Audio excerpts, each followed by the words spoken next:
त्यावेळी त्या आईनं सांगितलं, बाळा झालं काय?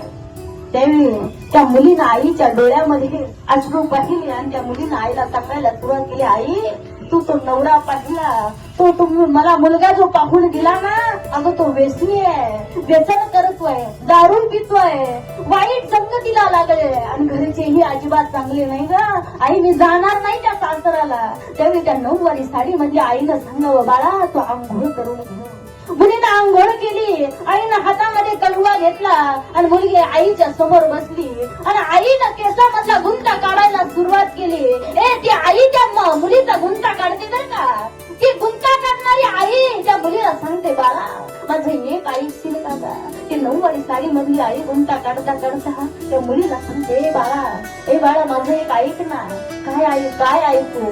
त्यावेळी त्या आईनं सांगितलं, बाई तू एक मूल होईपर्यंत त्या सासरामध्ये राहा, पण